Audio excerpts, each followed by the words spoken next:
This is Max and Mia podcast.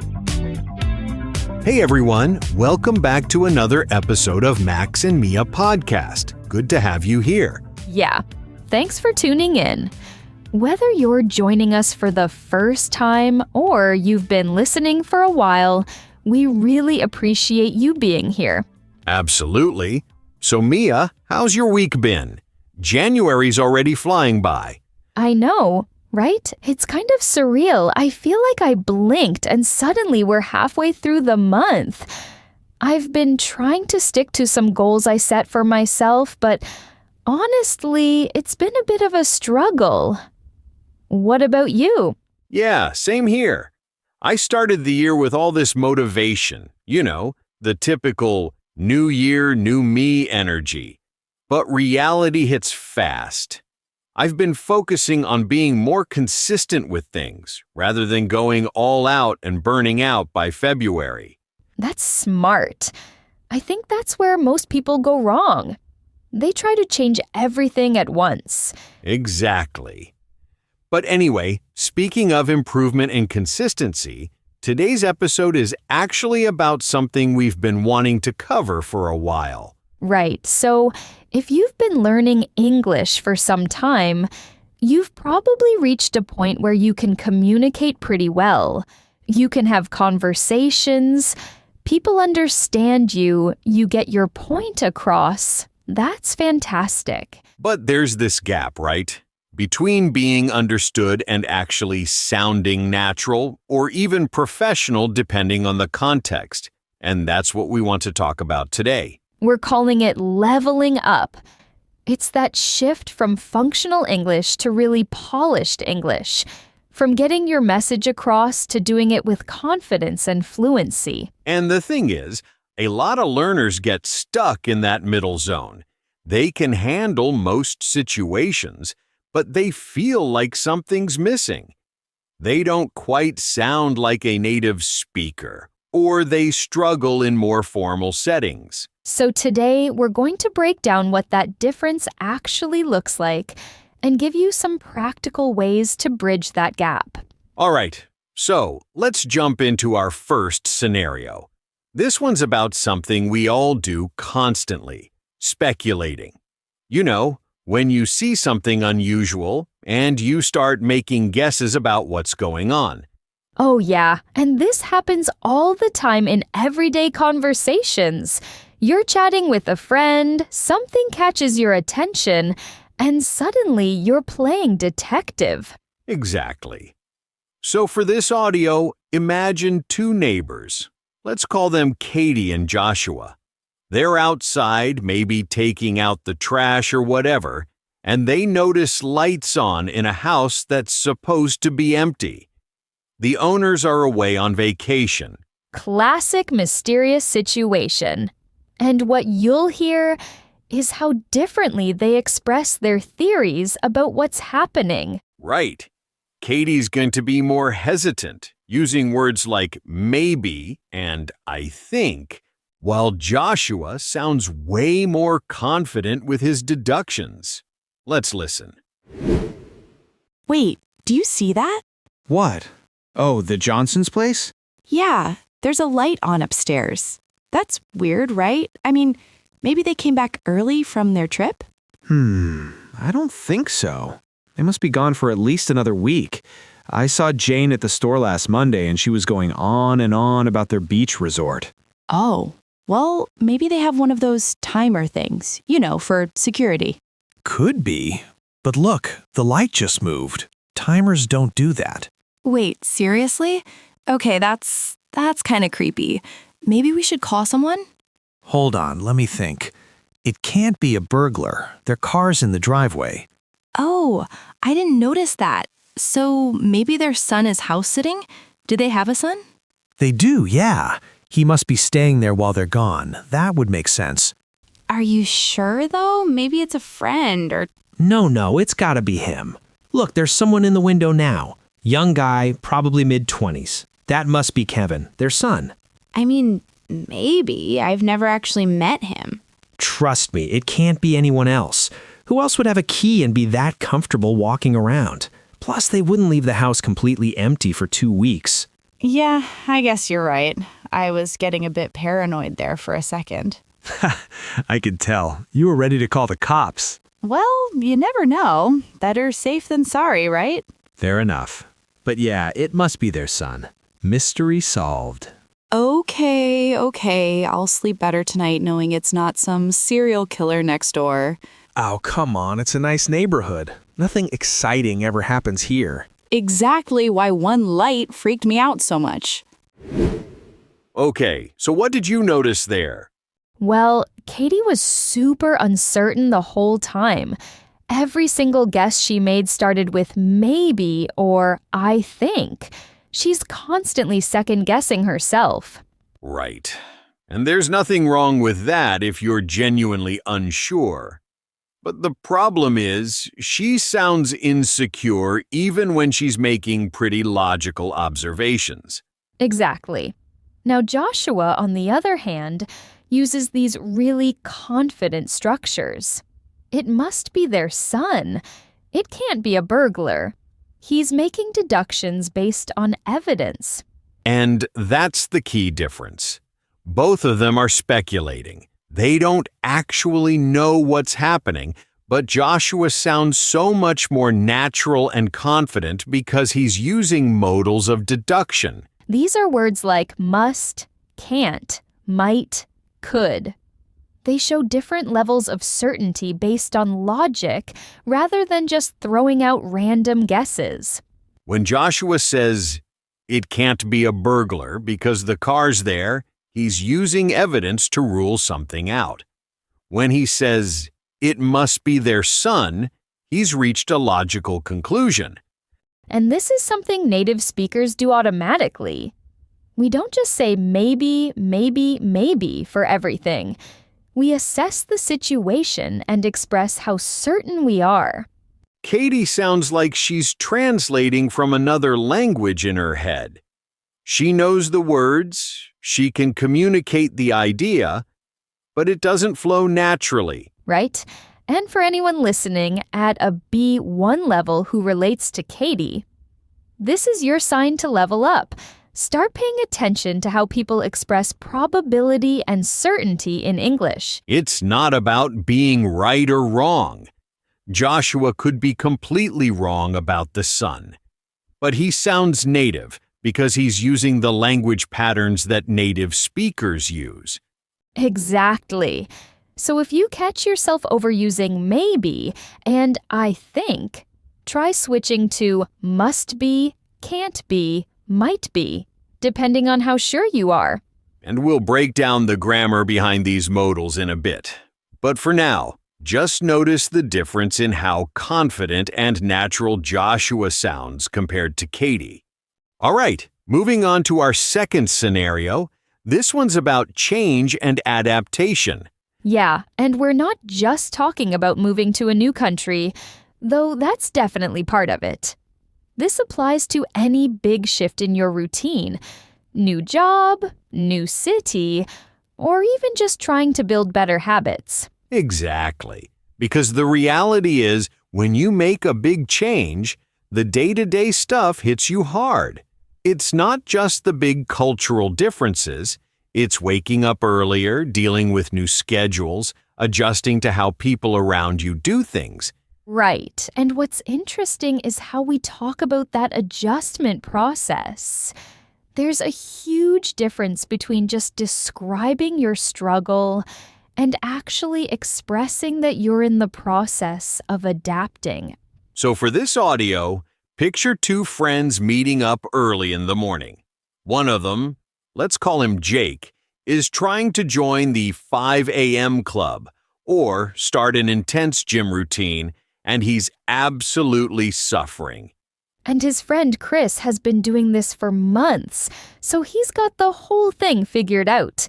Let's hear how they talk about it. Morning. Hey, you made it. How you feeling? Honestly, terrible. This routine is impossible. I don't understand how people do this. Yeah, I remember that feeling. But trust me, you'll get used to waking up early. It just takes time. I don't know, man. It is so difficult to wake up when it's still dark outside. And it's freezing. My alarm went off and I wanted to throw my phone across the room. Oh, I've been there. But here's the thing. At first, I hated it too. Now, I'm completely used to running before work. I actually feel weird if I don't do it. Seriously? Because right now I am tired all day. I drink coffee, but it doesn't help. Nothing helps. Yeah, that's normal. Your body isn't used to the new schedule yet. Give it a couple of weeks and you'll notice a difference. A couple of weeks? I can barely handle one more day. Look, let me tell you what worked for me. First, stop looking at your phone right when you wake up. That's killing your energy before you even get out of bed. But I need to turn off the alarm. Sure, but then put it down. Don't scroll through Instagram or check emails. That's the trap. Okay, what else? Leave your workout clothes ready the night before, like right next to your bed. When you wake up, you don't have to think, just put them on. That actually sounds helpful. It is. And here's the big one, consistency. You need to get used to doing this every single day, even weekends, for at least 3 weeks. Every day? Even Saturdays? Especially Saturdays. That's when most people break the habit. But if you push through, your body will adapt. You'll get used to the routine and it won't feel like torture anymore. I hope you're right because this morning was brutal. The cold, the darkness, everything is against me. I know it feels that way now, but you're not used to being active in the morning yet. Most people are used to sleeping in, so this is a shock to your system. How long did it take you to feel normal, I mean? Honestly, about 3 weeks. They say it takes 21 days to get used to something new, and I think that's pretty accurate. And now you actually enjoy it? I wouldn't say I love waking up at 5 a.m. every day, but I'm definitely used to it. And the energy I have during the day makes it worth it. I used to crash around 3 p.m., but now I'm good until evening. That sounds amazing. Right now, I crash at 10 a.m. Yeah, but that's because you're fighting your natural rhythm. Once you get used to going to bed earlier and waking up earlier, your energy levels will shift. I guess I just need to stick with it. Exactly. Don't give up after one rough week. You'll get used to it, I promise. Okay, so Jake is really struggling here, right? And the way he describes it is very static. Yes, it is difficult. I am tired. This is impossible. These are statements about his current state, but they don't capture the idea that things might change. Exactly. And that's fine for basic communication. People understand what he means. But Chris, on the other hand, talks about adaptation as a process. Exactly. And you can hear it clearly in the language he uses. He says things like, "You'll get used to waking up early. I'm used to running before work." And "You need to get used to doing this every day." All of these expressions focus on change over time, not just on how things feel right now. Right. And this is huge because native speakers think about change as a journey. It's not just "this is hard." It's "this is hard now, but I'm adapting," or "this was hard, but I've adapted." The phrase "get used to" implies evolution. It shows you understand that discomfort is temporary and you're moving toward a new normal. And this is something that really separates B1 from B2 speakers. B1 speakers describe their current feelings. B2 speakers express the process of change. Now, there's also a really common grammar mistake here that we need to address. Oh yeah, the ing form. Exactly. A lot of learners say, "I need to get used to wake up early," or "I'm getting used to go to the gym." And that's wrong. After "used to" in this context, you need a verb with ing or a noun. So it's "get used to waking up" or "get used to the cold."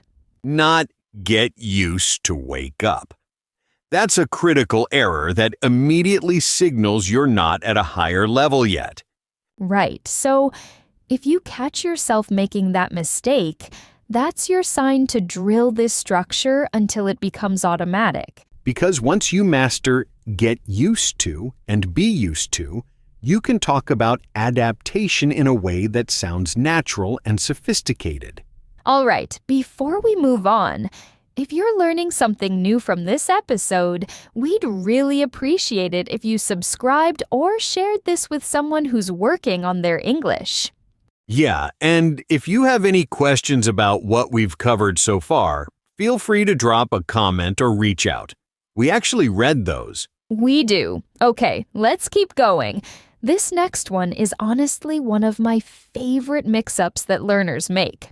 Oh yeah, this creates some hilarious mental images. Right? So the thing is, English is really literal when it comes to action verbs. If you use the verb, people assume you're the one doing the action. And if you're not the one doing it, like if you paid someone, you need to use a different structure. Otherwise, you end up telling people you're basically a superhero. Exactly. I've had students tell me things like, I built my house last year, and I'm thinking, wow, you're a carpenter? An architect? That's impressive. And then they clarify, no, I hired a company. And I'm like, oh, so you didn't build it. You had it built. That tiny difference completely changes the meaning. So let's listen to Alex and Sam talking about some recent changes, and you'll hear this come up. Hey, Sam. Long time no see. Alex, wow, you look different. Did you do something? Yeah, I cut my hair yesterday. Do you like it? Wait, you cut it yourself? Seriously? Yeah? Why do you sound so surprised? I mean, that's pretty brave. Did you just use a mirror and some scissors? Because it actually looks really good.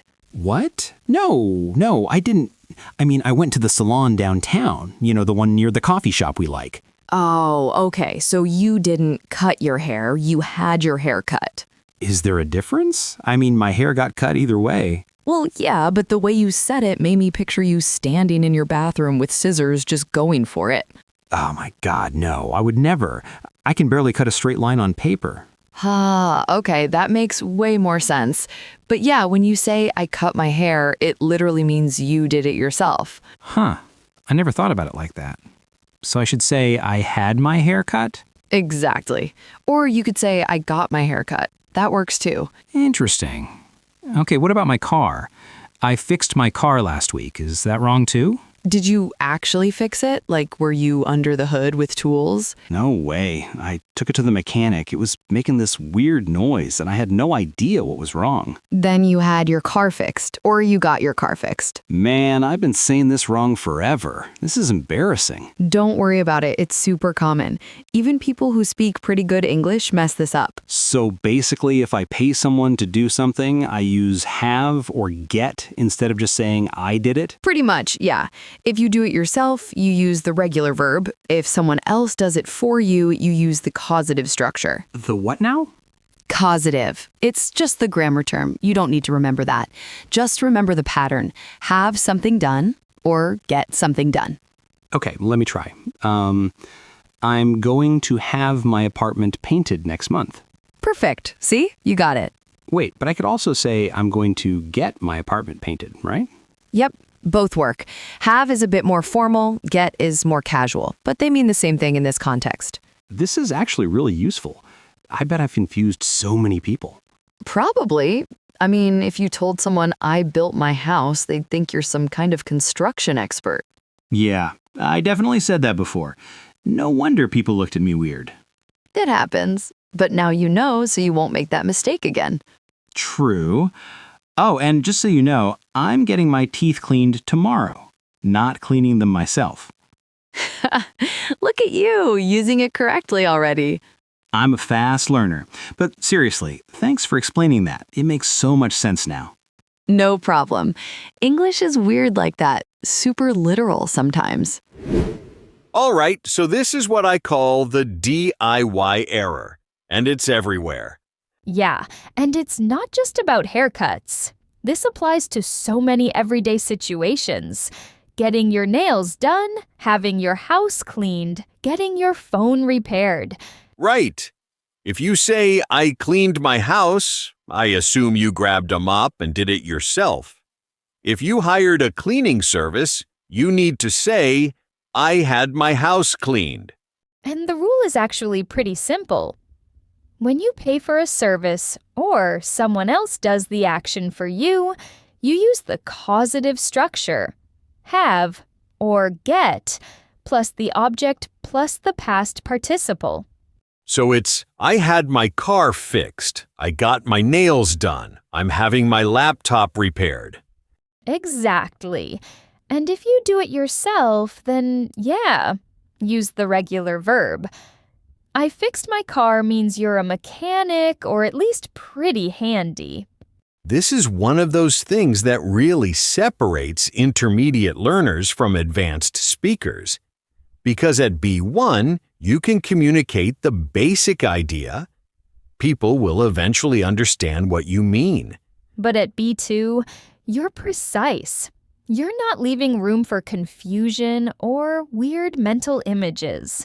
And honestly, once you start noticing this in native speech, you'll hear it everywhere.